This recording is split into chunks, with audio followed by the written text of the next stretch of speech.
We're joined now by U.S. Transportation Secretary Pete Buttigieg. Secretary, thank you. Let's dive right in. Let's take a look at the numbers here in North Carolina when it comes to the American Rescue Plan. $5.6 billion goes directly to the state. $3.6 billion goes to towns, municipalities, that sort of thing. $3.69 million for schools. And the White House estimates nearly 90% of North Carolinians are receiving that $1,400 check. I know the plan in general promises to cut poverty in half. That's big. I mean, that's a generational shift, a lot of numbers. But let me ask you this question. Last year, we heard stories of stimulus loans going out to companies that didn't deserve it. So with something so large, what will the president, what will the federal government do to make sure that you are being good stewards of our taxpayer money? Well, we're talking about a lot of taxpayer dollars, and so we've got to make sure that it gets invested well and according to the president's intent. We're working to make sure that we do that with the dollars that are coming through the Department of Transportation, making sure we have the right controls, and at the same time, making sure that these dollars get out promptly. You know, there's a bit of a tension. On one hand, we've got to make sure these resources are deployed quickly. On the other hand, not so quickly that we don't know where they're being spent. And that's a balance that I'm proud to say we're working very hard and I think so far being very effective at striking. What about a year from now? What is your barometer for success? You and I speak a year from right now in March of next year. What can I hold you to as a barometer for success? Well, I'd want us to be able to know that we are out of the woods economically. Look, some of the effects of COVID will be with us for as long as we live, but the crisis, this sense of being on the edge of a cliff all the time in terms of our economy, in terms of families' well-being, this American Rescue Plan is designed to put an end to that. It's also going to lift more than 100,000 children out of poverty in North Carolina alone. These are the kinds of things, the kinds of historic things that we were able to do with this rescue plan so that we could get the country back on track and start thinking about the future. So hopefully by the time you and I are speaking a year from now, it's not how do we get out of this COVID emergency, rather it's a conversation about the long term. All right, speaking of long term, let's talk transportation. That is now your wheelhouse. Charlotte is kind of a victim of its own success, growing faster than most other cities in the U.S. We want to expand things like light rail, streetcar, commuter rail, greenways, bike lanes, you name it. We want it, but it's always, as long as I've been covering it, and for the decades before that, always been dependent on federal money, because so much comes from that. We're talking billions and billions of dollars. I speak on behalf of the city of Charlotte and our leaders.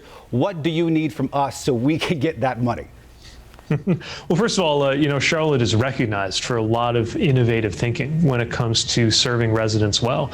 As you say, growth is a good thing to have, but it creates a lot of challenges. What we want to do as a federal agency is partner with communities like Charlotte, regions like your part of the state, and make sure that we are, let's say, user-friendly as you're trying to approach us for technical assistance or for dollars.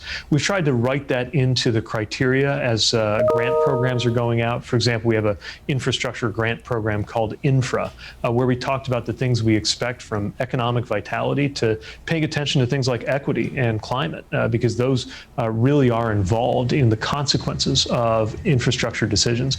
But it's music to my ears when I hear you talking about a multi-modal approach. In other words, talking about, yes, roads, but also thinking about things like bicycle transportation, light rail, or other forms of public transit. We need to make sure that residents have as many options as possible, good ways to get to work or where they need to be. And that's what really unlocks the economic potential of transportation. The people, the leaders here in Charlotte will be tickled to hear you say something like that, because they've been talking about the same stuff over the last couple of decades.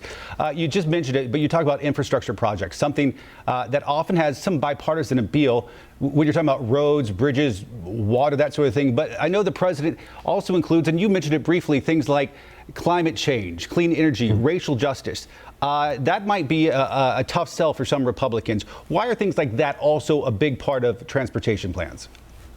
Well, because we've learned that our transportation choices have consequences. My predecessor, who is, of course, from Charlotte, Anthony Fox, was eloquent and effective in raising the profile of equity considerations here at the department. Highways that went through majority black neighborhoods, transit decisions that left entire communities out. Shame on us if we don't do a better job with a new generational level of investment than we did in past eras as a country. And as for climate, look, we're all going to be suffering the consequences if we don't act on climate. But the great news is a good jobs bill, a good infrastructure bill can have enormous climate benefit too. To me, that's a win-win that people across the aisle should be able to support. Switching topics briefly here, a new NBC News poll shows that just about every demographic, Democrat, Republican, urban, rural, Protestant, Catholic, supports protecting gay, lesbian, trans community from any sort of discrimination. Yet we are seeing state lawmakers across the country, including right here in North Carolina, target trans kids when it comes to sports. Are you optimistic about these issues, especially when it comes to, say, the Equality Act, which I think is right now in the Senate? I believe that compassion, decency, and equality are going to win out. You know, it's hard to think of a more vulnerable kind of American than a trans kid who just wants to play soccer or be able to go to the bathroom like everybody else. Really basic things that any human being wants as they go through life. Now, every time there's been a move toward equality, some people have said, oh, you can't do it because everything will fall apart. And every time they predict that, it turns out to be false. The state of North Carolina, like the state of Indiana, my home state, have sometimes in the past made headlines in the wrong way around these issues. But I see enormous progress today. And I do hope that here in Washington, people do the right thing. Because as you said, most Americans, no matter your religious background or party affiliation, most Americans get that it's wrong to mistreat somebody because of who they are or because of who they love. And that NBC News polling bearing that out. Finally, if I can ask for some advice, you and Chasten tied the knot a few years ago. My partner Brad and I getting married in a few months in front of our loving, supportive families. I'll take any pointers whatsoever when it comes to guidance on wedded bliss. Well, that's always a work in progress, but I'd say just like in government, listening goes a long way.